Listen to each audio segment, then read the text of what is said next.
je donnais l'exemple tout à l'heure d'un homme qui commet des actes de pédophilie, ça commence pas comme ça. Il se lève pas comme ça, avec une vie, on va dire, stable, avec un style de vie, on va dire, stable, correct, etc.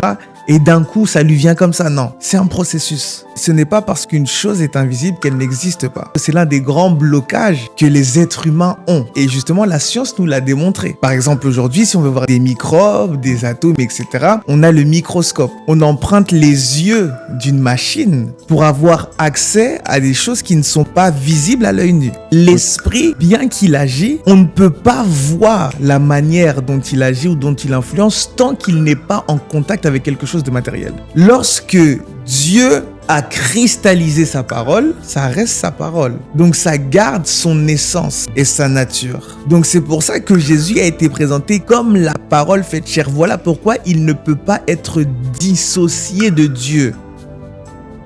Si la théorie du Big Bang explique la création matérielle, qu'en est-il du monde spirituel ?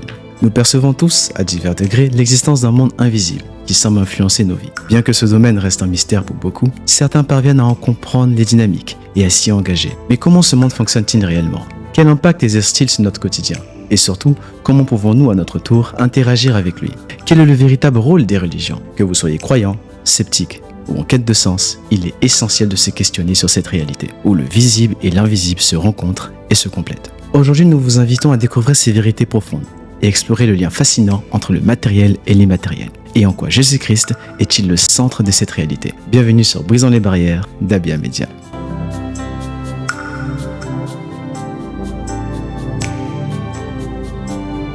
Notre invité du jour est une personnalité unique, à la fois pasteur et entrepreneur, reconnu pour sa finesse, son ouverture d'esprit et sa maîtrise des sujets de fond.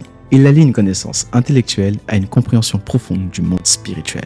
Aujourd'hui, il nous emmène dans un voyage fascinant à la découverte du monde invisible, tout en gardant les deux pieds sur terre. Je suis honoré et ravi d'accueillir le pasteur Elior Taï.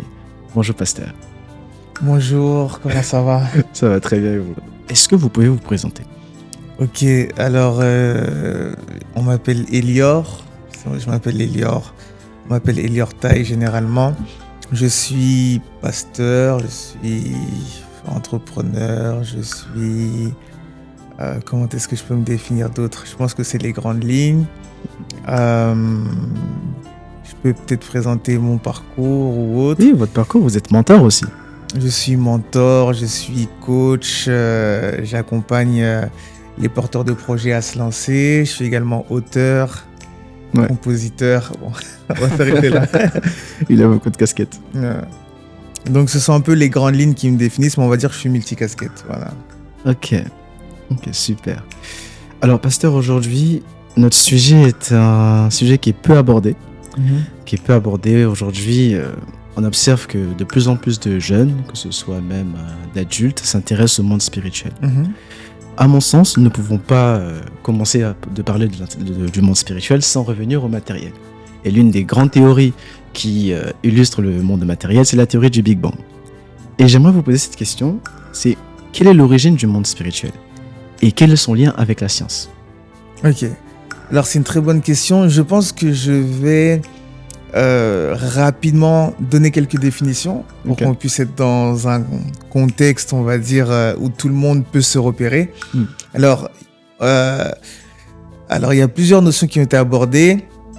Monde spirituel, matériel, donc il y a beaucoup de notions et je vais essayer un peu de mettre un peu de lumière sur tout ça.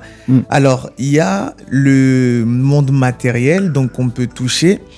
Et généralement, on l'associe au monde visible. Généralement, les gens associent le monde matériel au monde visible. Bon, le monde matériel, c'est ce qui a une forme, une matière, etc. Donc, on l'associe au monde visible parce que l'être humain, avec ses yeux, a la capacité, en tout cas, de voir certaines matières, certains éléments, etc. Bien que, bien sûr, l'être humain a la capacité aussi de voir des choses immatérielles telles que la lumière, qui est là, on sait que la lumière est là, mais elle n'est pas matérielle. Donc il y a la création matérielle, le monde visible, et il y a le monde invisible. Maintenant, dans le monde invisible, ce qu'il faut savoir, c'est que le monde invisible n'est pas que le monde spirituel. Parce que lorsqu'on regarde monde invisible, en fait, c'est tout ce qui n'est pas accessible à la vue. Et ce qui est invisible pour les hommes n'est pas forcément invisible pour les animaux. Ok. On est d'accord sur ça? D'accord. Ok. Donc, quand on parle du monde invisible, on parle d'un monde qui n'est pas accessible à la vue d'une catégorie de personnes ou d'une race ou etc. Donc, dans l'invisible, quand on comprend bien, on voit qu'effectivement, il y a la partie spirituelle, et je vais y venir tout à l'heure, mais il y a aussi la partie, par exemple, rattachée aux molécules, aux atomes, toutes ces choses-là. Oui. Alors, ce qu'il faut comprendre, c'est que ce n'est pas parce qu'une chose est invisible qu'elle n'existe pas. Ok. Je mets ces bases-là parce qu'on va quelque part. Oui, ce n'est pas parce que quelque chose est invisible que cette chose n'existe pas. Pourquoi je dis ça? Parce que c'est l'un des grands blocages que les êtres humains ont lorsqu'il s'agit du monde spirituel. Oui. Ok? Oui. Alors, ce n'est pas puisque quelque chose est invisible que cette chose n'existe pas. Et justement, la science nous l'a démontré. Au fur et à mesure du temps, les humains ont cherché des moyens pour atteindre une configuration qui leur permet de voir des choses que eux ne peuvent pas voir avec leurs yeux. Ouais. En développant des technologies. Exactement. Okay. Par exemple, aujourd'hui, si on veut voir des microbes, des atomes, etc., on a le microscope. On emprunte les yeux d'une machine pour avoir accès à des choses qui ne sont pas visibles à l'œil nu. Ok. Jusqu'ici, on est d'accord? On est d'accord, je vous suis. Et dans ce monde invisible, donc il y a la dimension, on va dire, qu'on peut analyser avec des machines aujourd'hui. Et il y a maintenant, dans ce monde invisible, il y a le monde spirituel. Et le monde spirituel, lui, regroupe, comme son nom l'indique, les esprits et tout ce qui est rattaché à leur environnement. D'accord. Ok. Ça va? J'essaie un peu d'expliquer parce que toutes les personnes qui vont suivre cette vidéo doivent un peu comprendre.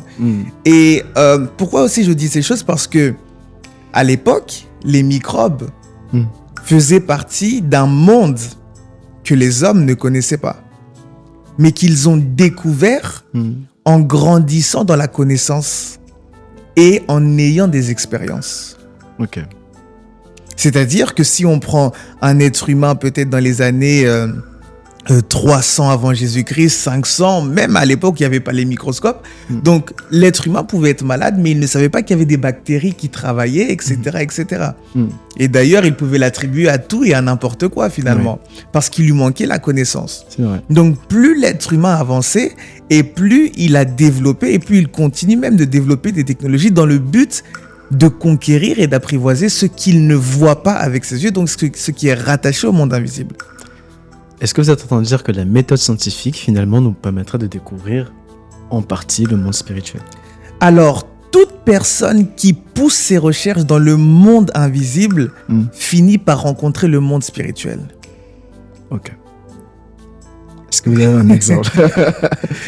Par exemple, la dernière fois, je regardais, je sais plus si c'était une interview, etc. C'était une intervention d'un des frères Bogdanov et on lui pose la question. On lui dit finalement, en tant que grand scientifique, qu'est-ce que vous en pensez? Et il explique qu'au vu des recherches qu'ils ont faites, ils sont obligés de constater qu'il y a une intelligence supérieure qui coordonne toutes ces choses à cause de la perfection de ce qui a été créé, de l'alignement parfait qui peut être tout sauf le résultat du hasard. Ouais. Parce qu'ils disent que le monde a été créé en un instant, au travers du Big Bang justement, et que toute cette naissance d'espèces, d'écosystèmes serait fait complètement par hasard. Et justement, par rapport à ce Big Bang, parce que la théorie du Big Bang, personnellement, c'est une théorie en laquelle je crois. Et je pense que pas mal de monde y croit aussi également. Elle a des preuves scientifiques, elle a été prouvée. Mais le monde spirituel, la question que je me posais, c'est est-ce qu'il n'aurait pas été créé au même moment où il a été créé avant? Quelle est sa naissance, son origine? D'où il vient exactement? C'est une bonne question. Alors, en ce qui concerne déjà la théorie du Big Bang, je pense que je pense que plusieurs scientifiques ont déjà fait des recherches par rapport à ça, etc. Mais je pense qu'en ce qui concerne la théorie du Big Bang, il faut être honnête. Quand je dis il faut être honnête, c'est il faut que les personnes qui se positionnent par rapport à cette théorie se posent la question, est-ce que je suis en accord avec cette théorie parce que ça me facilite la vie et ça me permet de pouvoir avoir la vision du monde que je veux avoir, ou est-ce que j'ai assez d'informations pour attester qu'en réalité, c'est déjà arrivé et donc que ça peut arriver demain, etc., etc. Je pense que ça demande une honnêteté parce que l'homme, dans sa nature, est mal à l'aise avec ce qu'il ne connaît pas. Oui. On est d'accord. On est d'accord. Et des fois, lorsqu'il ne connaît pas, il finit par attribuer un titre ou un scénario qui lui permet d'expliquer, entre guillemets, ce qu'il voit sans que ça puisse le faire sortir d'une certaine zone de confort. Ouais. C'est comme les mythes. Exactement. Mythologie, ouais. Mais c'est important de savoir. C'est pour ça que j'ai posé la question. C'est pour ça que je dis que c'est important d'être honnête parce que quand une personne se positionne et qu'elle dit OK, vas-y, moi je pense que on est venu à cause d'un phénomène cosmique, etc. Ou à cause d'extraterrestres. Oui, à cause d'extraterrestres. Quand la personne se dit ça, est-ce qu'elle dit ça parce qu'elle veut pas chercher ou est-ce qu'elle dit ça parce qu'elle y croit et elle a de quoi démontrer la chose? Ça, c'est une petite parenthèse par rapport au bingo. Maintenant, par rapport au monde spirituel, je vais essayer de m'exprimer, on va dire, en tant que pasteur, bien que j'essaye de trouver quand même un juste milieu pour que tout le monde puisse comprendre ce que je suis en train de dire. Alors, selon la Bible nous explique que les choses visibles, les choses que nous voyons, tirent leur source des choses que nous ne voyons pas. Et d'ailleurs, si on part juste sur ce principe-là, en enlevant le monde spirituel, c'est quelque chose qui est vrai. Parce que le corps, en vérité, c'est plein de petites cellules que tu ne vois pas. Oui. Le corps, tu le vois. Les cellules, tu ne les vois pas. Si je manipule les cellules que tu ne vois pas, ton corps va réagir, mais tu vas voir les réactions. Alors que ça vient de quelque chose que tu ne vois pas. Oui. On est d'accord. On arrive aujourd'hui à le reconnaître parce qu'on a les machines et parce qu'on a le paramétrage qu'il faut qui nous permet de reconnaître qu'il y a un mouvement. Oui. Alors, ce qu'il faut savoir, c'est que ce paramétrage a été créé par les hommes. Les hommes créent un paramétrage pour pouvoir avoir accès au monde moléculaire, si je puis dire ça comme ça. Oui. Mais maintenant, celui qui a créé les hommes a aussi mis dans l'homme un paramétrage qui peut lui donner accès à la partie invisible de son être, donc de son esprit et donc du monde spirituel. Un paramétrage. Wow. Alors. Oui, je donne l'exemple. L'homme crée le microscope. Oui. Le microscope a des lentilles qui permettent de voir, on va dire, de manière zoomée jusqu'à un certain niveau. On est d'accord. Sans ça, il ne peut pas voir ça.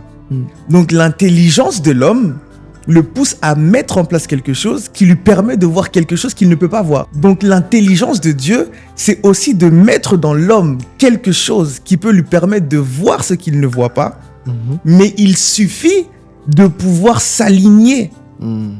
Par exemple, aujourd'hui, on peut mettre un microscope à côté de moi. Tant que je n'ai pas mis mes yeux sur le microscope, je ne peux pas voir. Le microscope est là, mais moi et le microscope, nous ne sommes pas alignés. Je vois. Waouh. En fait, finalement, la frontière entre l'invisible et le visible est très fine. Rien que dans le monde matériel, on l'observe déjà. Bon, je pense que vous y reviendrez dans le monde immatériel, le monde naturel, etc. Mais il y a des principes qui finalement, même dans le monde matériel, confirment l'existence d'un monde invisible, qui soit microscopique ou... C'est pour ça que je dis qu'il faut être honnête. Ok. Faut être honnête. Si on ne sait pas, on continue à chercher. L'homme aime bien chercher. Ouais. Mais on ne peut pas dire aujourd'hui que oui, le monde spirituel n'existe pas et mettre un point final sur ça. C'est impossible. Mais c'est pas honnête. La recherche scientifique, elle est basée sur comme vous avez dit, des choses tangibles, des choses qu'on peut toucher, qu'on peut voir. Elle apporte des preuves. Exact. Durant des siècles, elle a apporté des solutions. Avant, pour guérir des malades, on pouvait dire saute dans une rivière, invoque les ancêtres, ou guéris-toi avec une plante dont on ne connaît pas du tout l'origine et l'efficacité ou la pertinence dans la médecine. Alors qu'aujourd'hui, on prouve en faisant des recherches poussées et en faisant, comme vous avez dit, des expériences, on arrive à démontrer que la science, finalement, a un impact concret dans notre vie. Et ce que on reproche aujourd'hui au monde matériel, c'est ce concret. Quel est le concret du monde immatériel? Ok, c'est une bonne question. Alors, ce qu'il faut savoir, c'est que le monde invisibles, comme je l'ai dit, j'ai essayé de baisser un peu au niveau moléculaire, etc., nous influencent. Mais maintenant, si je remonte à la dimension spirituelle, il faut savoir que le monde spirituel, donc c'est tout ce qui concerne les esprits, ok, et leur environnement. Ok. Alors, selon la Bible, nous croyons que nous sommes des esprits. Les êtres humains. Les êtres humains. D'accord. Nous possédons pas nous possédons pas un esprit, mais nous sommes des esprits. Nous sommes des esprits. D'accord. Ok, donc ça c'est la Bible qui le dit, donc je pars sur cette base-là. Nous sommes des esprits et nous sommes dans un corps. Ok. Ok. Ok. Nous sommes des esprits, nous sommes dans un corps. Donc si nous sommes des esprits, nous sommes naturellement influencés par tout ce qui est rattaché au monde des esprits. Ok. Parce que nous sommes des esprits. Mais maintenant, comme nous sommes dans un corps, la réaction de l'influence spirituelle va se matérialiser par des actions que nous pourrons voir au travers de nos corps. Ok. C'est-à-dire que quand notre corps bouge, quand il y a des évidences, ce sont en vérité des réactions de quelque chose qui s'est passé dans l'invisible et qui nous a influencés d'une manière ou d'une autre. Ok. Alors, ça veut dire que le début de notre pensée, notre réflexion, se fait, notre cerveau, on ne peut pas le voir, on ne peut pas le toucher, Bien sûr. mais on a conscience d'avoir une réflexion, d'avoir une pensée. Mais ce que vous êtes en train de dire, c'est que il ne s'agit pas que de ça. Il s'agit également de d'autres forces qui sont spirituelles, qui exercent une influence sur notre manière de réagir, de nous comporter dans le monde. Bien sûr. Alors, c'est vrai qu'on est conditionné, donc je vais essayer peut-être d'aller plus en détail. Donc, comme j'ai dit tout à l'heure, nous sommes des esprits et nous sommes dans un corps. Mais maintenant, entre l'esprit et le corps, il y a l'âme. D'accord. Ok. Et l'âme, c'est un peu l'interface. C'est-à-dire, c'est ce qui fait le lien, le pont entre notre dimension spirituelle, nous en tant qu'esprit, et notre corps. Okay. C'est-à-dire que notre âme a la capacité d'interpréter certains mouvements de notre esprit ou certains mouvements spirituels et le retranscrire de manière intelligible pour que ce soit vu dans le matériel. Ok. Donc sur base de ça, tout à l'heure on parlait de la réflexion, etc. Donc la réflexion, les décisions, l'exercice de la volonté se passe au niveau de l'âme. D'accord. Tout ça c'est au niveau de l'âme. Maintenant, l'âme est construite et nourrie avec notre culture, avec les normes et valeurs auxquelles nous sommes exposés, etc., etc.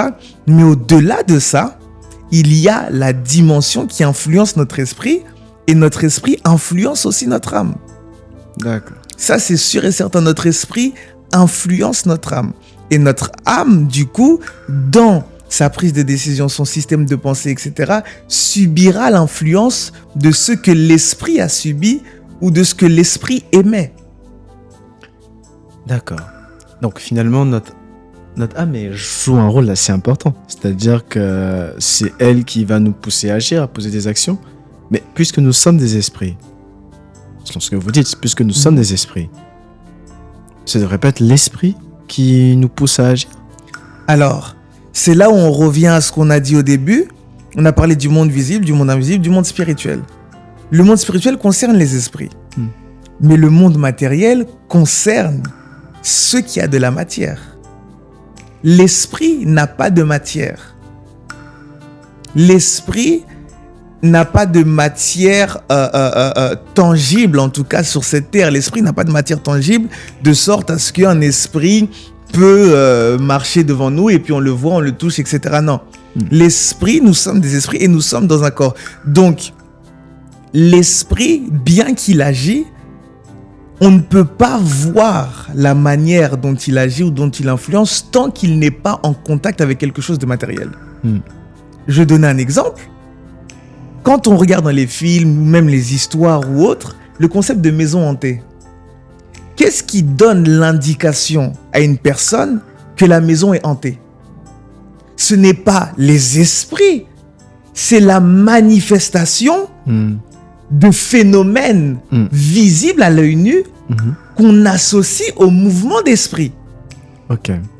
C'est-à-dire que si les esprits sont là, et que les esprits n'ont pas de point de contact avec quelque chose de matériel, les gens peuvent penser que la maison n'est pas hantée, peut-être par des esprits, alors qu'en vérité, les esprits peuvent être là.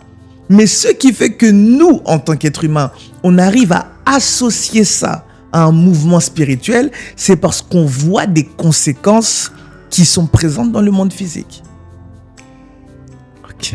Donc l'esprit peut influencer, peut donner une instruction à l'âme, peut nous faire prendre des décisions ou autres, etc. Sans, comment je vais dire ça, sans qu'on puisse le voir. On voit son action. Jésus va parler du vent. On ne voit pas le vent, mais on voit les effets du vent. Et d'ailleurs, en hébreu, le mot esprit, c'est le mot souffle. Si y a le vent qui passe, l'arbre bouge. Mais le vent, tu ne sais pas à quoi il a ressemblé. Tu arrives à avoir des informations sur le vent par rapport à ce que tu as vu et comment l'arbre a réagi. Donc ça veut dire qu'on peut identifier le monde spirituel par des réactions matérielles. Exactement. Ok. Donc, dans ce cas-là, tout est spirituel, finalement. Alors, tout est spirituel, mais j'aime bien apporter un équilibre dans le sens où tout est spirituel, mais comment je vais expliquer ça ? Tout est spirituel, mais l'existence et la présence du monde spirituel ne doit pas nous faire oublier, on va dire, la présence de notre âme qui prend des décisions, etc., etc. C'est-à-dire que tout est spirituel, mais en fait, ce que je veux dire, c'est que je veux éviter en fait que les gens puissent trop se focaliser sur le spirituel ou bien se dédommager ou se dédouaner de certaines responsabilités qu'ils ont. Ok. Tout est spirituel, c'est-à-dire que, comme j'ai expliqué, dans la Bible, on dit que ce qu'on voit vient de ce qu'on ne voit pas. Dans la Bible, au commencement, on dit « Au commencement, Dieu créa les cieux et la terre ». Quand on parle ici des cieux, on parle au pluriel. En fait, quand on parle des cieux, même selon la langue originelle, donc l'hébreu, enfin la langue originale du texte, l'hébreu, on comprend que les cieux ici, ça correspond au monde spirituel. Donc, au commencement, Dieu créa les cieux, le monde spirituel et la terre. Okay. Donc, l'ordre des choses, c'est qu'au commencement, Dieu créa le monde spirituel. Ensuite, Dieu créa le monde matériel. Donc, il y a un ordre, tu vois. Il y a un ordre dans ces choses. Mais maintenant, ce que je vais éviter, c'est que les gens puissent dire, OK, tout est spirituel. Donc, moi, si je fais ça, c'est parce que... Non. Parce qu'au-delà de ça, il y a aussi le concept du libre arbitre qui est rattaché à l'homme. Alors là, vous êtes en train de basculer sur une autre question que j'allais vous poser. Revenons à la base. Je suis le fil. Alors, la deuxième question que j'allais vous poser, c'est... Bon, je vous ai posé déjà 5000, mais bon, c'est pas très grave. Mais deuxième question principale, c'est... Est-il possible d'expliquer la spiritualité sans évoquer la présence de Dieu ? C'est une bonne question. Alors, certaines civilisations ont essayé de dire que voilà, il y a des esprits. Ils ont compris qu'il y avait des forces qui les dépassaient, des mouvements qui n'arrivaient pas à expliquer par leur propre intelligence. Donc, ils ont attribué ça à des esprits supérieurs ou à des entités ou à des puissances, des intelligences, peu importe comment ils appellent ça. Mais il y a quelque chose qui est intéressant, c'est qu'à chaque fois qu'ils ont voulu faire ça, finalement, c'est comme s'ils se rendaient compte qu'il y avait une forme de hiérarchie. Dans les puissances, des intelligences ou les esprits. Oui. C'est pour ça que même on va voir dans certaines cultures, par exemple la culture grecque à l'époque, il y avait les dieux grecs, etc. Il y avait toujours peut-être Zeus qui était au-dessus. Chronos, etc. Donc voilà, chaque esprit avait une mission, mais il y avait toujours comme un chef.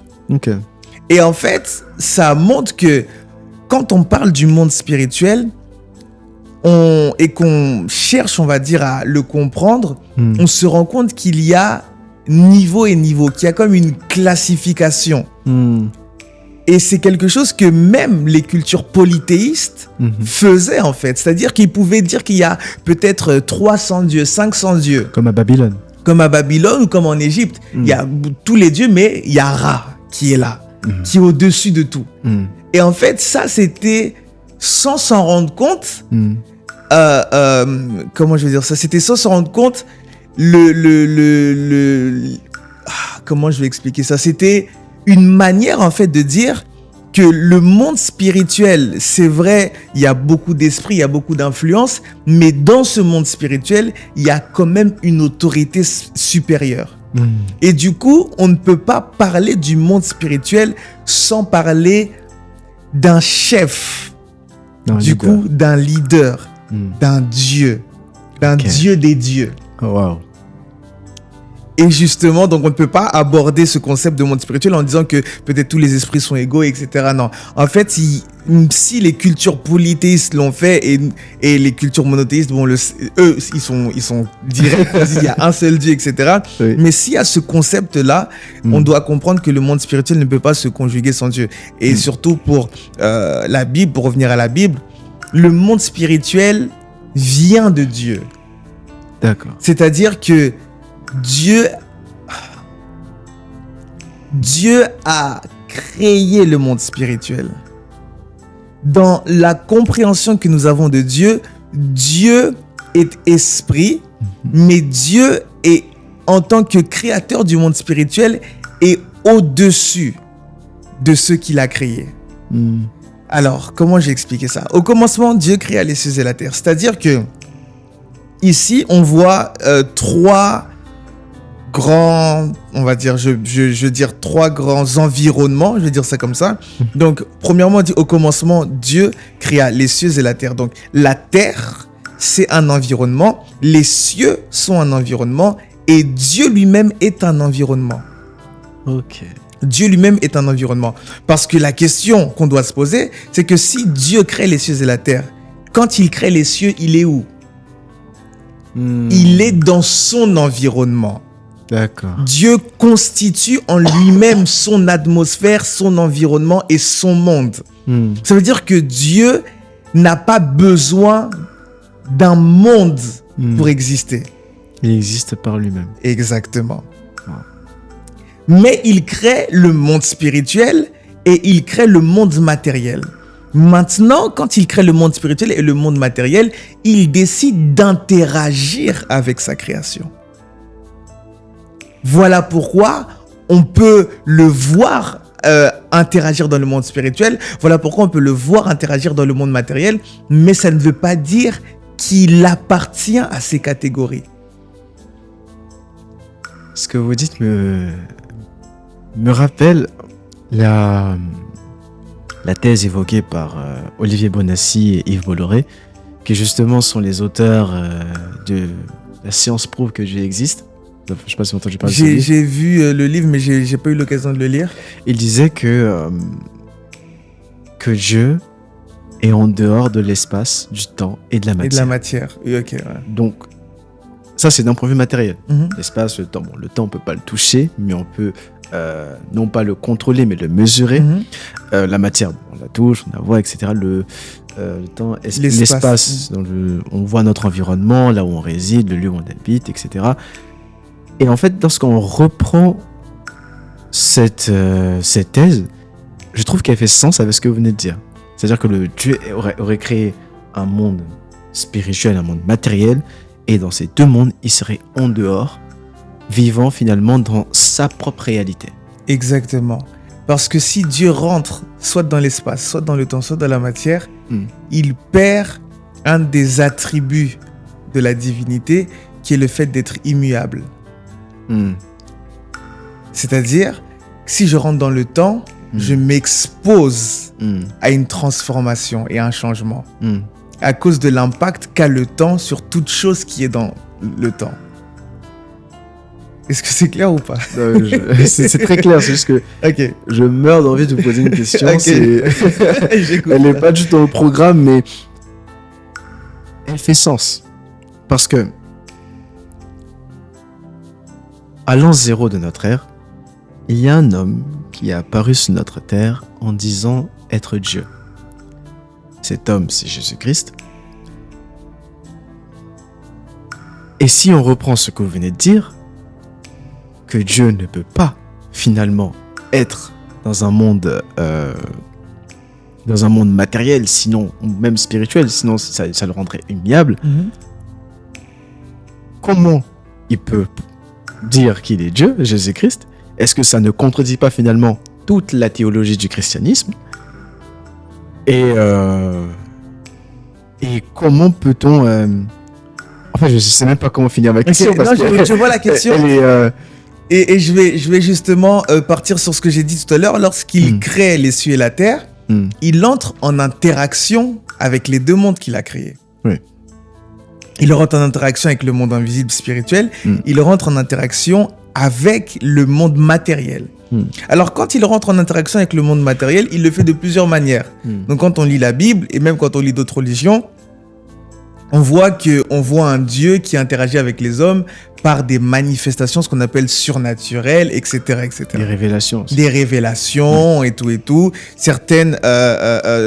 Certaines fois, on va voir une manifestation physique d'une réalité spirituelle, etc. L'histoire du buisson ardent et tout. Donc, il y a des points de contact. Mais maintenant, l'apothéose de son interaction avec l'humanité, c'était Jésus-Christ. C'est-à-dire, qu'est-ce qu'il a fait? Ah, j'ai expliqué ça. J'ai expliqué que Dieu est lui-même dans son environnement. Ok? Dieu est lui-même dans son environnement et Dieu crée. Alors, quand on regarde la Bible, on comprend que Dieu crée tout par sa parole. Ok? Alors, ce qui se passe, c'est que Dieu parle. Quand Dieu parle, il y a une puissance, un mouvement qui accompagne. De la même manière que lorsque je parle, il y a un souffle qui sort de ma bouche. Lorsque Dieu parle, il y a un souffle qui accompagne la parole. Le souffle, comme j'ai dit au début, c'est Ruach, esprit. Donc, quand Dieu parle, l'esprit accompagne la parole. On est d'accord? Quand Dieu parle, quand on parle de parler, en fait, on parle d'exprimer une volonté. Okay. Je suis en train d'aller quelque part. D'exprimer une volonté. Donc, il y a une volonté qui est exprimée. Quand la volonté est exprimée sous forme de parole, il y a un vent qui accompagne. Et ce vent qui accompagne emmène la matérialisation. Jusqu'ici, on est ensemble. Oui, alors, quand on présente Jésus, Jean le présente comme la parole faite chair. C'est-à-dire que d'habitude, la volonté s'exprimait, la parole sortait et le vent accompagnait pour emmener la matérialisation des choses. C'est-à-dire que par exemple, pour créer l'arbre, il parle. Le vent souffle, l'esprit en fait intervient et emmène la matérialisation de sa pensée. Sauf que là, au lieu que ce soit un arbre, au lieu que ce soit un poisson, c'était lui-même. Il a parlé et le souffle a pris la parole et l'a cristallisée en un homme, mais qui contient l'essence de celui qui a parlé. C'est assez technique. Est-ce qu'on n'est pas en train de parler d'Adam, pour le coup?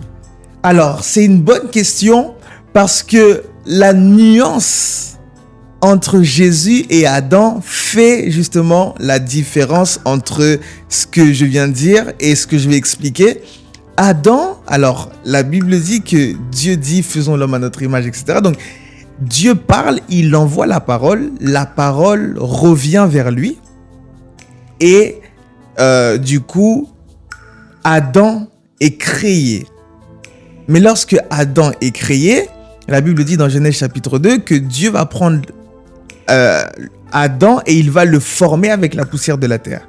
Donc déjà, juste en ce qui concerne la création d'Adam s'est faite en deux étapes. C'est-à-dire qu'il y a la création de son esprit et il y a eu ensuite la formation. Donc son corps a été formé et on voit que Dieu va souffler dans les narines d'Adam, donc il va insuffler ce qui était à l'intérieur de lui, c'est-à-dire l'esprit d'Adam qu'il avait créé en lui, et il va le mettre dans le corps qu'il avait formé.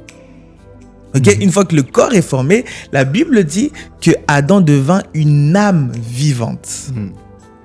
Alors que lorsque Jésus est créé, on dit qu'il est un esprit vivifiant. C'est ce que la Bible dit. Ok. Alors, il a un esprit vivifiant. Et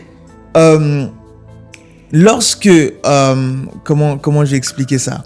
Lorsque Adam est créé, Adam vient de Dieu. Adam est créé à l'image et à la ressemblance de Dieu.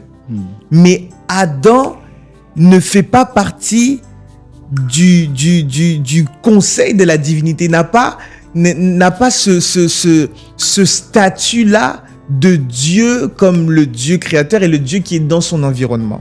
On parlait de la Trinité. Exactement. Ok. Alors, tout à l'heure, je parlais de la volonté, du souffle et de la parole. Lorsque je parle, ma parole, ce que je dis, c'est moi. On est d'accord? Le souffle qui sort de ma bouche, c'est moi. Je suis une seule et même personne avec ce que je dis et le souffle qui sort de ma bouche. On est d'accord? D'accord. C'est la même chose. Lorsque Dieu a cristallisé sa parole, ça reste sa parole. Donc ça garde son essence et sa nature. Donc c'est pour ça que Jésus a été présenté comme la parole faite chair. Voilà pourquoi il ne peut pas être dissocié de Dieu.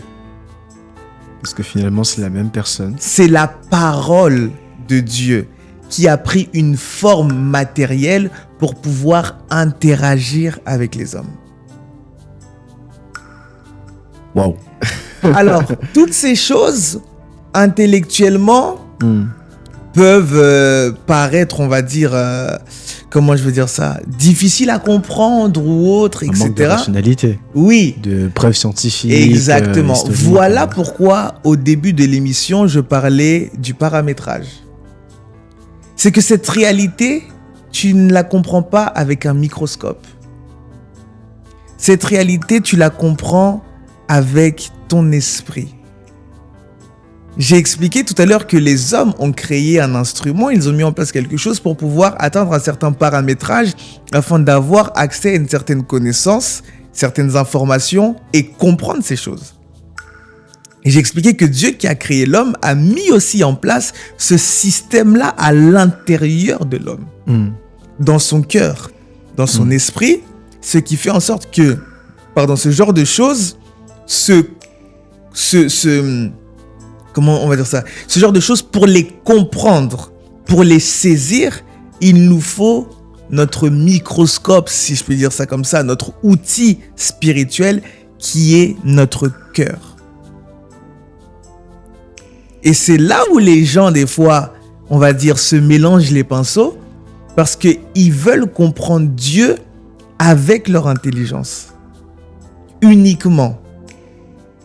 Au lieu également d'inclure le microscope, le moyen, le paramétrage que Dieu a donné à l'homme pour communiquer avec lui. Un jour, Jésus va dire à une femme, Dieu est esprit et ceux qui l'adorent doivent l'adorer en esprit et en vérité. Regarde, en esprit et en vérité. Vérité, c'est la partie intellectuelle, rationnelle, etc.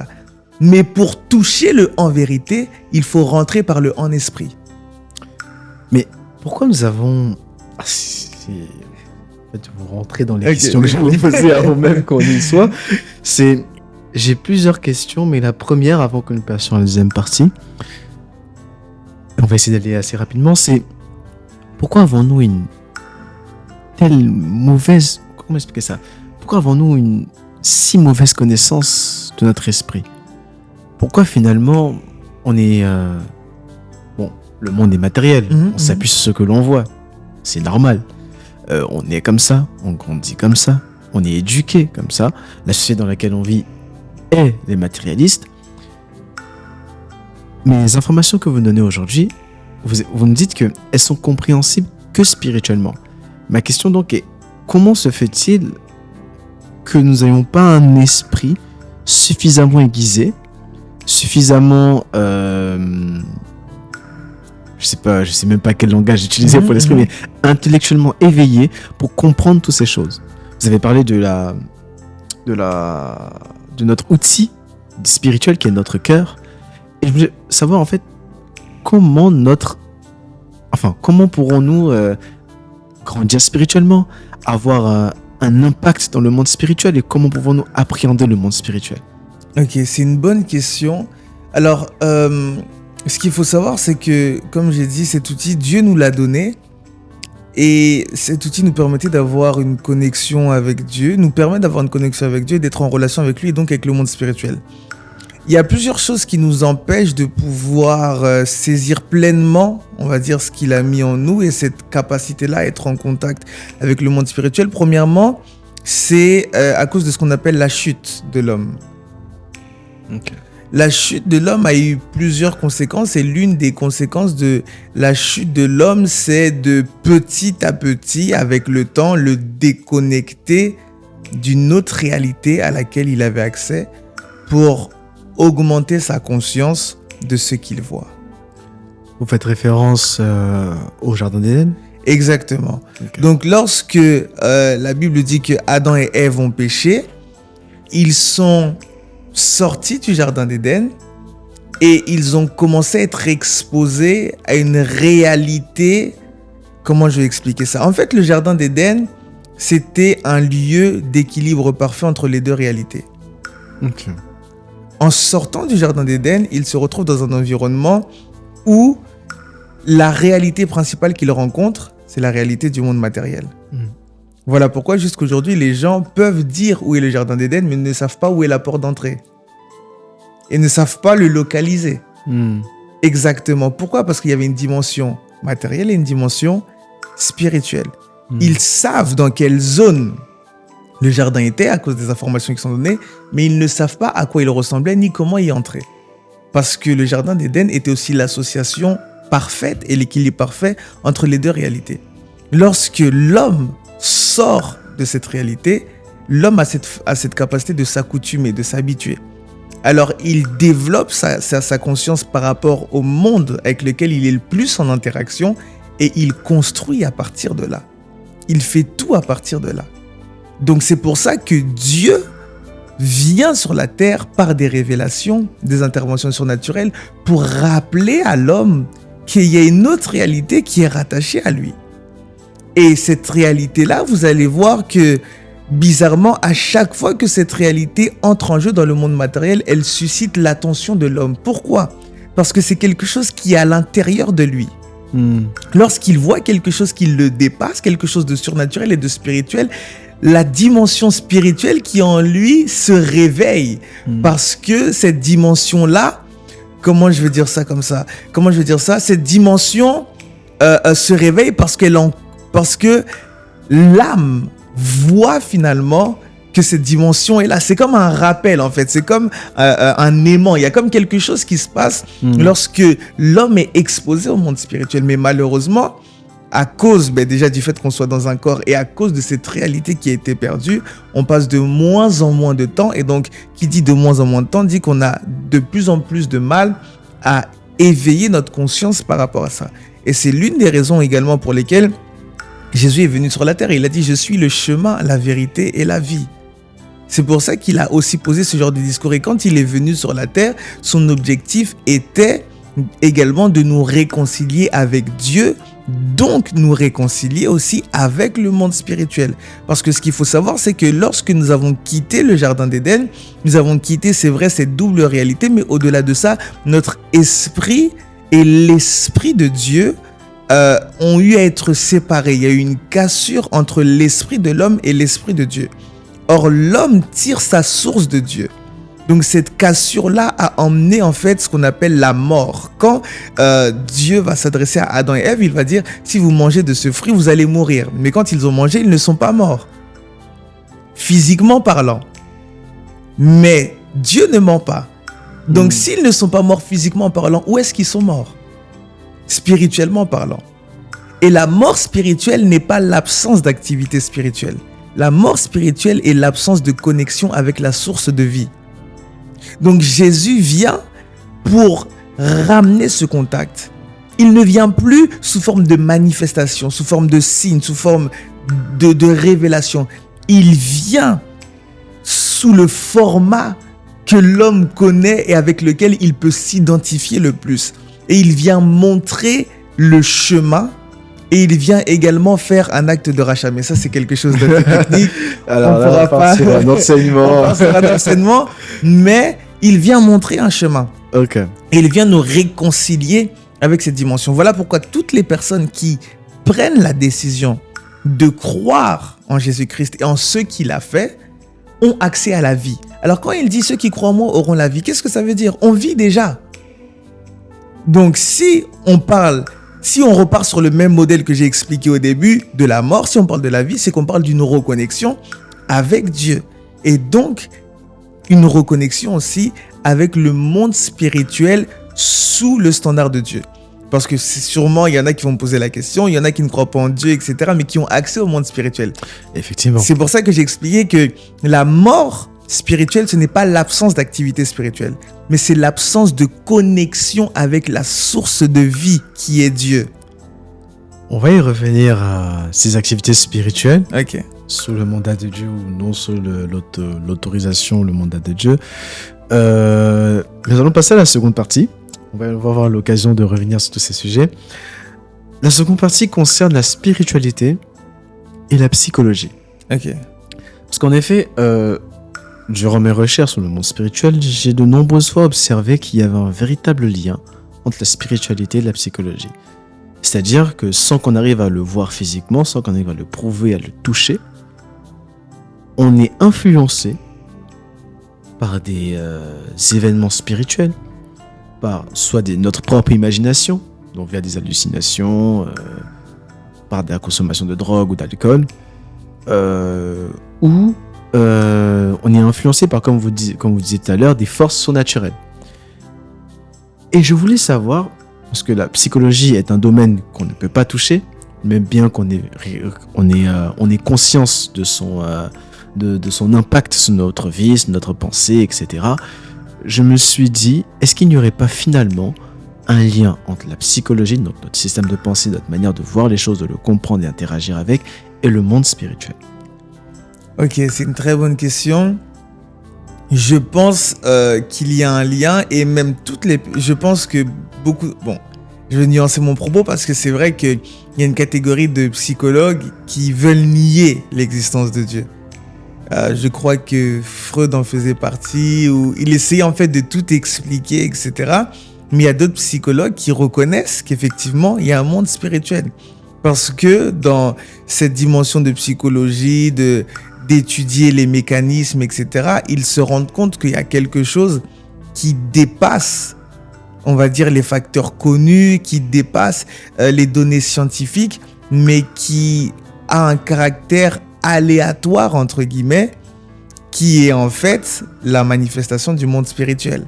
Et même pour aller plus loin, je connais plusieurs personnes qui sont dans le milieu hospitalier, et quand ces personnes me parlent de tout ce qui est rattaché par exemple à la psychiatrie, dans le milieu psychiatrique, les gens sont très très très conscients du monde spirituel. Très très très conscients. Les personnes qui travaillent là-bas, etc., la majeure partie, qu'ils soient croyants ou pas, hein, ils vont vous dire, il y a des choses qui se passent. Ils vont peut-être dire des choses, phénomènes, nanana. Est-ce que vous pouvez en dire un peu plus? Oui, par exemple, certaines réflexions ou certaines choses que vont exprimer ceux qui sont, par exemple, internés en psychiatrie, etc. Il y a certaines personnes qui vont vouloir approcher un patient. Le patient va refuser ou le patient va dire non, autour de toi il y a des ténèbres, etc. Mais une autre personne va dire ah non, toi tu as une lumière, je viens vers toi, etc. Donc des choses comme ça. Et les gens finalement, au fur et à mesure, se disent mais qu'est-ce qui se passe en fait? Des choses qui dépassent en fait l'aspect visible, mais qui en vérité a un réel impact. Ça a un réel impact. Donc il y a beaucoup de phénomènes comme ça. Par exemple, les gens qui sont internés, qui entendent des voix, etc. Ou même finalement ceux qui restent trop en psychiatrie, qui rentrent dans des dépressions, des choses comme ça. Il y a tellement de phénomènes, surtout dans le milieu médical, il y a tellement de choses. J'espère qu'un jour vous aurez l'opportunité d'interviewer une personne qui est dans le milieu médical. Mais il y a tellement de choses. La dernière fois, je parlais avec une personne qui est dans le milieu médical qui m'expliquait qu'il y a certains chirurgiens, ou la majorité des chirurgiens, avant de faire certaines opérations très techniques, sont obligés de mettre un type de musique. Pourquoi? Parce que ce type de musique va comme les plonger dans un niveau, ce qu'ils appellent de concentration ou même de semi-hypnose, qui va leur permettre d'être concentrés, de mettre de côté le stress et d'avoir une certaine dextérité. Mais derrière ça, il y a des influences. Il y a des choses qui se passent. Pourquoi quelqu'un qui a fait des études, peut-être 10 ans d'études, ne veut pas faire une opération sans qu'il y ait une influence, sans qu'il y ait quelque chose qui travaille sur son âme, sa conscience et même son subconscient. Donc quand il y a ce genre de choses, on doit se poser les bonnes questions et on doit être honnête et admettre qu'on ne connaît pas tout. C'est ça la vérité. On ne peut pas donner des explications à tout. Nous ne sommes que des hommes, nous n'avons même pas fini d'explorer la Terre. C'est vrai, on n'a même pas fini d'explorer la profondeur de la mer, mais on veut explorer au-delà des... Enfin, on veut mettre des noms sur des choses qu'on ne connaît pas. Donc je pense que, pour revenir à la base de la question, il y a un lien entre la psychologie et le monde spirituel, ça c'est sûr et certain. C'est sûr. Ouais. Et vous allez voir que même les psychologues, soit dans leur manière de présenter les choses, vont avoir pour objectif de démontrer que Dieu n'existe pas, ou soit ils vont mettre en avant le fait qu'il y a des réalités spirituelles. Mais pourquoi ils sont obligés de rattacher leur science au monde spirituel? Même si quelqu'un veut démontrer que Dieu n'existe pas, il est en réalité en train d'investiguer par rapport au monde spirituel. On ne peut pas chercher à démontrer que quelque chose... comment je veux dire ça? Si une chose n'existe pas, on ne cherche pas à démontrer qu'elle n'existe pas. Parce qu'elle n'existe pas. Oui, je comprends le raisonnement, oui. Je ne sais pas si... Mais tout ce qui est rattaché à la psychologie va, à chaque fois, leur point d'appui, ça va être Dieu. Que ce soit pour contrecarrer les personnes qui disent que Dieu existe, ou pour que ce soit pour appuyer, leur point d'appui, c'est toujours le monde spirituel. Il y a un lien. Par exemple, quand je parlais de la psychologie, je parlais plutôt de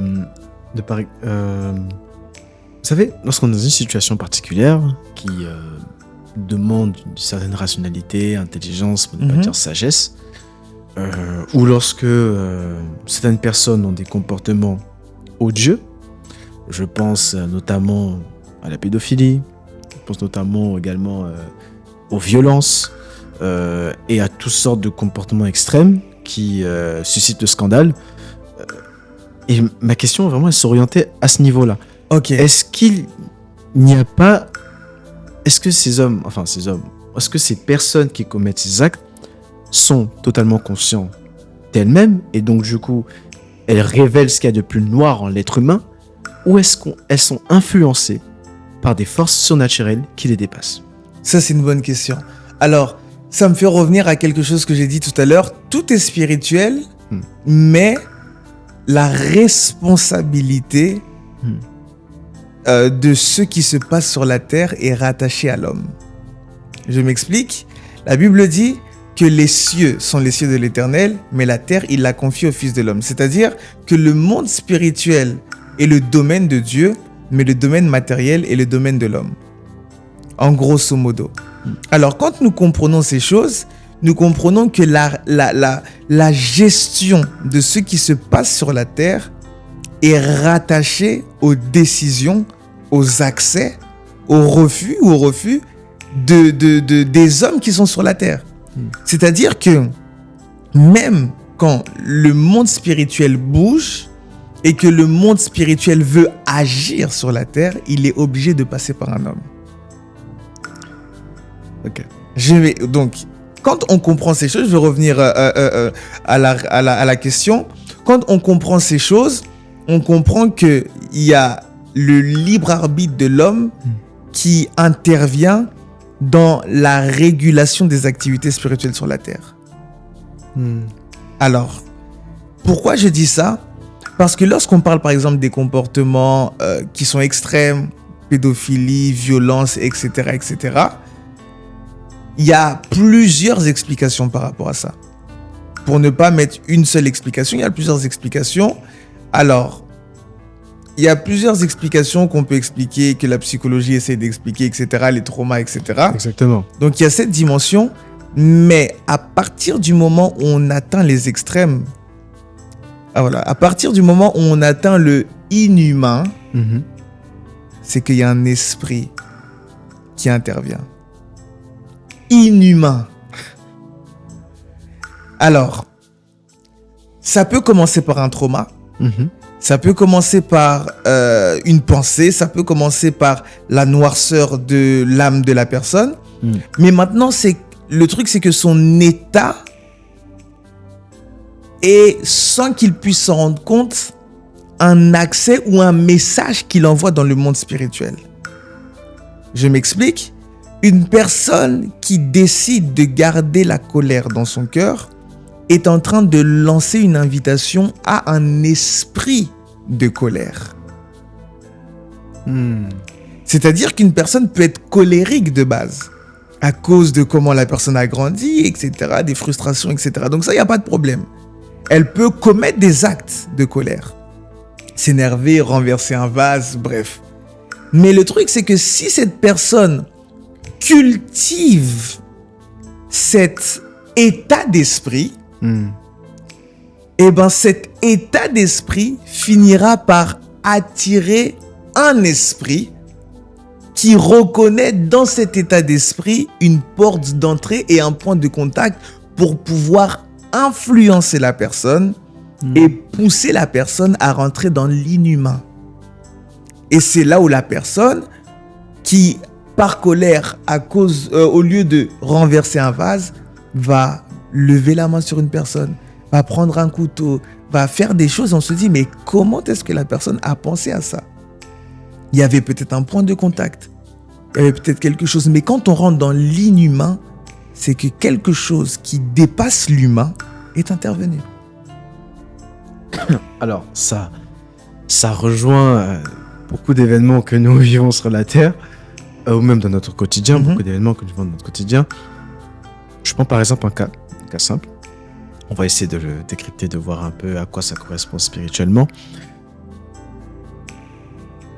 Vous avez dit, il faut que je dise, l'affaire Lola, elle a suscité des réactions. Des personnes ont été indignées, d'autres ont été choquées de voir un crime aussi atroce être commis en France notamment. Dans un pays où on a quand même une très belle civilisation, on est très bien éduqués, notre service public marche plutôt bien. Et on assiste quand même à des horreurs qui sont tellement scandaleuses qu'on se demande comment un être humain, une jeune fille, peut penser à faire ça. Tout à l'heure, j'ai pris le cas de la pédophilie, mais c'est pareil. Un enfant qui est innocent, comment un homme ou une femme peut imaginer détruire l'enfance de cette jeune fille, de ce jeune enfant? Vous venez de dire qu'il y a des influences spirituelles qui jouent et qu'il y a la responsabilité de chaque individu qui entre en ligne de compte dans chacun de ces événements. Mais quelle est la frontière? Par exemple, si... Je ne suis pas pédophile, hein, je ne le serai jamais. Mais si, par exemple, une jeune fille... une jeune fille de 8 ans, 9 ans passe devant un homme, comment il peut se dire que c'est une expérience suffisamment humaine, suffisamment moralement correcte, une expérience qui est moralement correcte pour aller vers cette jeune fille et commettre l'atrocité qu'il a l'intention de commettre? Comment on peut on peut avoir de telles idées, de telles pensées, et surtout jusqu'où on est responsable? Parce qu'il ne faut pas aussi, à mon sens, il y a quand même un certain niveau de responsabilité de la part de ces individus. Donc on ne peut pas tout attribuer la faute à des esprits, à des influences qu'on ne contrôle pas, qu'on ne voit pas. C'est des choses qu'on ne peut pas condamner finalement. On n'a pas de poids. Là, je ne pense pas que la justice se traite avec les esprits. Non, je mais suis pas encore au courant. C'est ça. Mais voilà, c'est un peu ça l'orientation de ma question. C'est justement ce que je disais. On a le libre arbitre. Ça, c'est quelque chose qu'on doit comprendre. On a le libre arbitre, la capacité de choisir, etc. Maintenant, le problème, c'est que je vais prendre l'exemple d'un homme qui veut commettre, je sais pas, un acte pédophile, etc. Ça va pas commencer comme ça. Ça va peut-être commencer par une addiction à la pornographie. Cette addiction fait quoi? Est en train de redéfinir sa manière de penser. et la femme devient un objet. Hmm. Donc, il est en train de déshumaniser les êtres humains par rapport à ce qu'il est en train de regarder.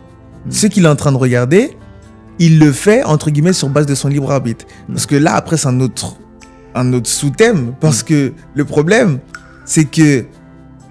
Comment je vais expliquer ça ? Allez-y. Le libre arbitre de l'homme lui a été donné pour savoir...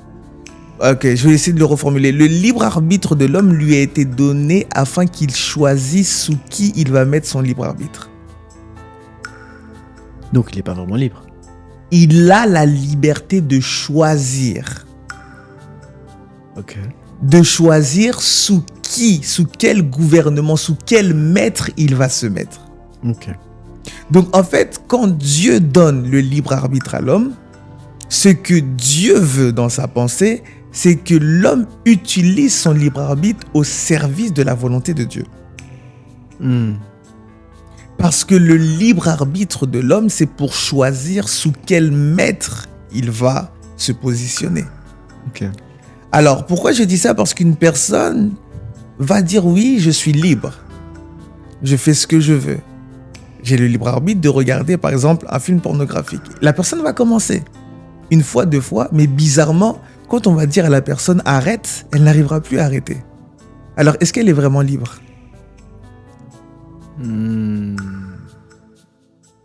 Ok. Est-ce que c'est clair ce que je suis en train d'expliquer ? C'est très clair, c'est très clair. La même chose avec la cigarette, la même chose avec les addictions. Ça a toujours commencé par un acte libre. Mais le problème, c'est que cet acte libre est un positionnement. Voilà pourquoi Jésus a dit « Venez à moi, mon joug à moi est doux et léger ». Ça veut dire qu'en vérité, le libre arbitre, c'est pour savoir quel maître tu choisis. Mais maintenant, en choisissant Dieu pour maître, c'est là où tu es réellement libre. Parce qu'en fait, tu as la possibilité de vivre la vie qui a été designée par ton créateur. Donc, pour revenir à ce qu'on était en train de dire, il y a cette personne-là qui commence à regarder un film. 2, 3, 4, sa manière de penser est changée.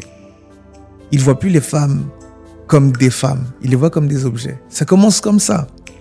Alors, plus il est exposé à ces choses, et plus il va, comment je veux dire ça, il va vouloir booster sa dopamine.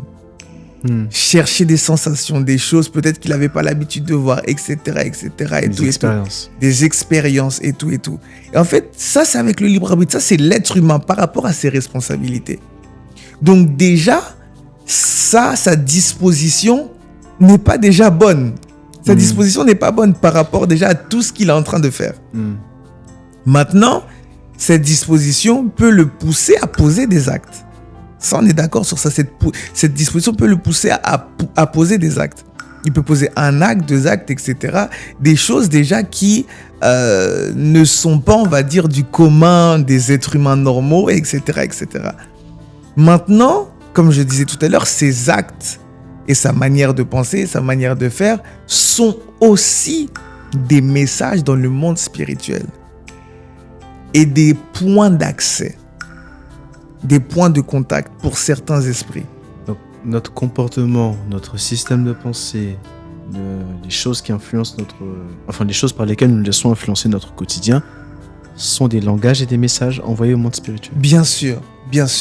Alors, je vais essayer de donner une forme de comment je vais expliquer ça. Alors, notre exemple. Ouais, ce à quoi ce que nous faisons, notre système de pensée, etc., c'est rattaché à notre culture. On est d'accord. Culture, ça vient de culte. Oh mon Dieu. Ok.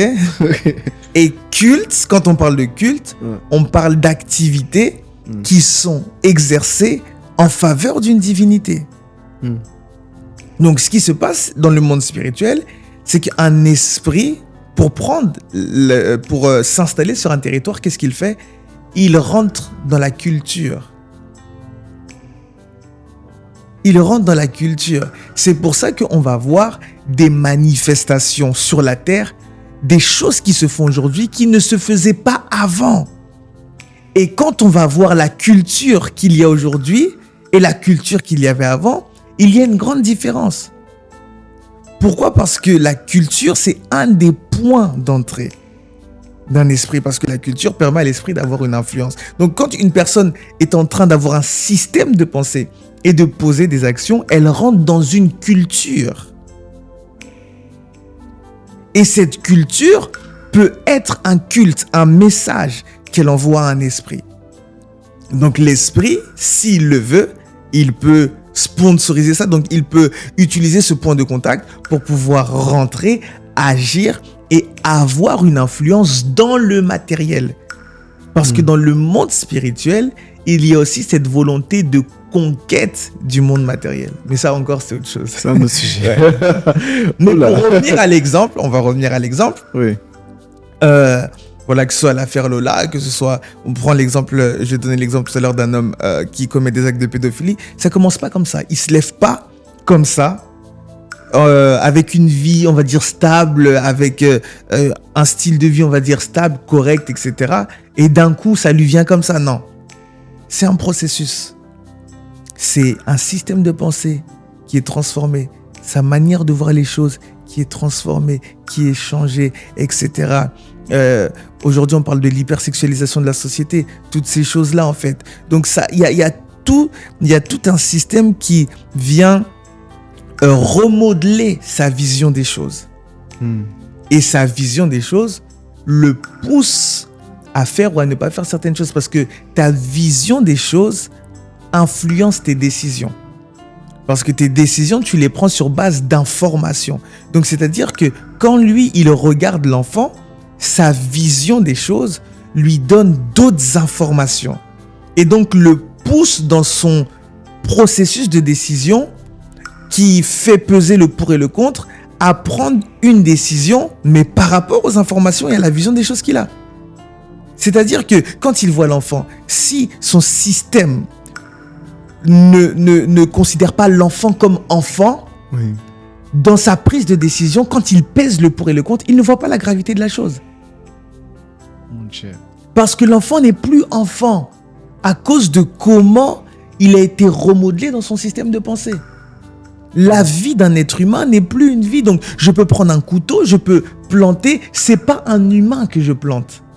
C'est quelque chose d'autre que je vois avec les yeux de l'âme, avec les yeux qui ont été modelés par mon système de pensée. Mon Dieu.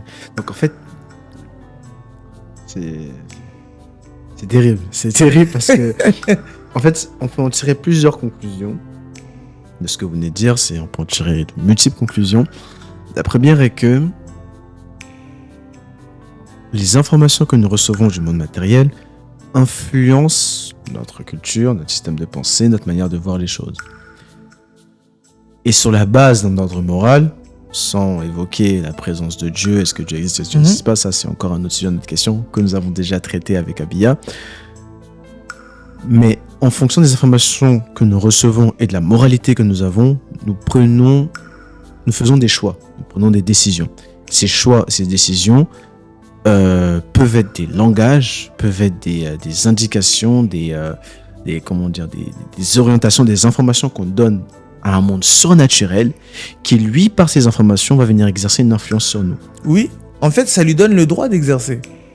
Le droit. Oui, ça lui donne des droits. Donc, donc il y a un droit d'exercer. Exactement, parce que comme j'expliquais tout à l'heure, le monde spirituel n'a pas le droit d'exercer son influence sur la terre sans point de contact qui est sur la terre. C'est-à-dire que le monde spirituel a besoin d'un point de contact matériel pour exercer une influence matérielle, visible. Et ce point de contact, ça peut être un trait de caractère. Ça peut être une caractéristique qui se retrouve dans l'esprit. La Bible dit dans Genèse chapitre 3, le serpent était l'animal le plus rusé des champs. Donc si le diable, qu'on appelle aussi le malin, veut utiliser quelqu'un, il va voir le trait de caractère qui correspond à sa nature afin de pouvoir exercer une influence sur base du trait de caractère. le trait de caractère devient comme un émetteur, un récepteur d'un signal. Et comme c'est la même nature, il peut recevoir parce que c'est la même fréquence. Et c'est comme ça que certains esprits exercent une influence sur la Terre. Donc, lorsque la culture... Mhm. Oh mon Dieu. Parce que... C'est-à-dire que lorsque la culture, les mœurs, les habitudes, Oui. nous envoient des informations que comment dire, que nous acceptons ces informations, entre guillemets, que nous adaptons à celles-ci, que nous essayons de modeler notre vie en fonction des informations que nous recevons. Quelque part, c'est comme si spirituellement, on est en train de dire à une force naturelle Bien sûr. d'intervenir. Bien sûr. Ce que vous dites, ça fait peur. Oui, non, mais c'est pour ça qu'il y a, Ça fait des peur, ce que vents. vous dites. Si on observe bien, si on observe bien la société, Oui. il y a des vents. Il y a des vents dans le sens où ça va toujours commencer par la culture. On va avoir une nouvelle mode. On va avoir des personnes influentes qui vont commencer à faire la même chose, qui vont commencer à avoir une certaine manière de faire, etc., qui va se répandre très facilement aujourd'hui avec la mondialisation et toutes ces choses-là. Les réseaux sociaux. C'est adapté, ça devient une culture, ça devient un style de vie. Et ce style de vie donne accès, donne des droits à certains esprits qui interprètent cette culture-là comme un message, comme une invitation, mais d'exercer une influence. Ça, c'est sûr et certain. C'est sûr et certain. Et même dans toutes les cultures, dans toutes les régions de la Terre, etc., quand ils veulent faire appel à un esprit, invoquer un esprit, il y aura toujours ce qu'on appelle des cérémonies. Ils vont s'habiller d'une certaine manière, ils vont danser d'une certaine manière, ils vont faire quelque chose, etc., dans le but d'envoyer un signal, une invitation. Donc, le style vestimentaire. Ça va loin, ça va jusqu'au Mais non. style vestimentaire. Quand on prend les Je suis habillé. non, mais quand on prend les hindous, Oui. les Même dans la culture africaine. ou soit à l'époque, comment on les appelle, la culture des Indiens, mais d'Amérique. Ah oui, les Amérindiens. Les Amérindiens, etc. Donc, on voyait même, ils avaient, tu vois, des fois, ils pouvaient se mettre des trucs, des signes, etc. et tout. Leur objectif, c'est quoi? Quand ils font ce genre de choses, ils veulent ressembler le plus à un point de contact pour attirer un esprit. C'est pour ça que dans certaines croyances, quand on croit, on veut peut-être invoquer, je sais pas, l'esprit d'un lion, d'un truc ou d'un totem, etc. Il y aura peut-être la peau de l'animal, il y aura un truc, il y aura des cornes. Pourquoi on fait ça? Pourquoi on fait ça? Pour être un point de contact. Alors, pasteur, je pense qu'il y a tellement de choses à exploiter. Mais vous venez de répondre à toutes les questions de la partie 2. Mais toutes les hypothèses, les idées, les informations que vous venez de nous partager, toutes les informations que vous venez de nous partager résultent d'une compréhension profonde de la Bible, de votre foi chrétienne. Mais est-ce qu'elles sont vraies à l'échelle d'un être humain qui serait agnostique, qui serait athée, qui serait musulman, ou pour d'autres personnes qui ne croient pas en Dieu? Parce qu'on peut se dire que ces informations, elles vaut que pour les chrétiens, ou elles vaut que pour des personnes qui sont spirituelles, et nous qui vivons dans le matériel, nous n'avons rien à voir avec cette réalité. Est-ce que ce que vous dites, finalement, est universel? Bien sûr. J'ai donné plein d'exemples et j'ai essayé de donner le moins d'exemples possible par rapport à la vie chrétienne, à la foi chrétienne. J'ai donné l'exemple de plusieurs civilisations, etc. Parce que le monde spirituel est rattaché. En fait, on est comme liés. Une personne ne peut pas dire qu'elle comprend le monde si elle ne comprend pas le monde spirituel. C'est pas possible. Va falloir relever ce défi avec nos historiens et nos scientifiques. Oui, mais même les historiens vont parler peut-être de culture ou autre, mais derrière ça, je suis désolé, quand on regarde les Vikings, etc., quand on étudie leur civilisation, il y a un dieu. Oui. C'est un dieu guerrier. Donc, quand ils vont sur le terrain, ils vont chercher le sang. Ils sont là, ils veulent tuer. Ils sont animés. Je suis désolé. Jusqu'aujourd'hui, quand on regarde le peuple, comment ils s'appellent ceux qui font les Haka, Je sais plus. ce peuple-là, Oui. quand ils le font pourquoi? Eux, ils le disent clairement que c'est pour leur divinité. Donc, au bout d'un moment... Alors, la question, et celle-ci, elle va faire trembler beaucoup, parce que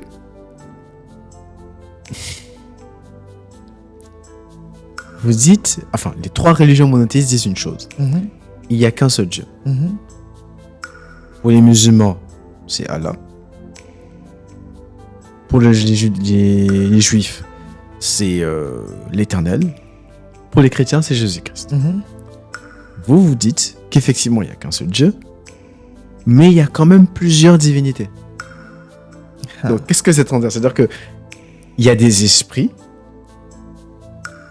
qui se font passer pour Dieu, ou qui prennent la forme de Dieu, ou... Alors, Comment quand je peut-on- parle de divinité, c'est très intéressant. C'est une question qui est tellement large. Quand je parle de divinité, alors ce qu'il faut savoir, c'est que est un Dieu ce que l'homme définit comme un Dieu. Ok. C'est-à-dire, ou bien peut être un Dieu ce que l'homme définit comme un Dieu. C'est-à-dire que certains esprits sont considérés comme des divinités parce qu'elles sont adorées par les hommes. Hmm. Elles sont adorées, elles sont révérées par les hommes. Et les hommes offrent des cultes à ces esprits-là. Donc, ce sont les hommes qui donnent la position de divinité à ces esprits. Mais qui, dans le monde spirituel, selon l'optique de Dieu, ne sont pas des dieux. Mais Dieu, même dans la Bible, va dire, vous n'allez pas adorer les dieux des peuples étrangers. Il va dire, tu n'auras pas d'autres dieux devant ma face. Est-ce que ça veut dire qu'il y a d'autres dieux? Est-ce que ça veut dire qu'il a des concurrents? Non. Mais sur la terre, l'homme, à cause de ses droits, peut, sans s'en rendre compte, attribuer à un esprit le statut de divinité. Et c'est même ce qu'il fait à des statues. C'est ce qu'il fait à des objets, des fois matériels. Il dit on va adorer, etc. Et donc, à cause du culte, à cause de la dimension d'adoration, de révérence et de pratique rattachée à un objet ou bien un esprit, eh ben, cet objet, cet esprit prend le statut de Dieu. Wow. Wow. Donc finalement, c'est nous qui donnons l'importance Exactement. ou la place de Dieu Bien sûr. à qui on veut. Même s'il y a un vrai Dieu qui existe. Exactement. Nous sommes arrivés à la fin de ce 2e épisode de Brisons les barrières d'Abia Media, où nous avons fait ce voyage dans la connaissance du monde spirituel et du monde matériel.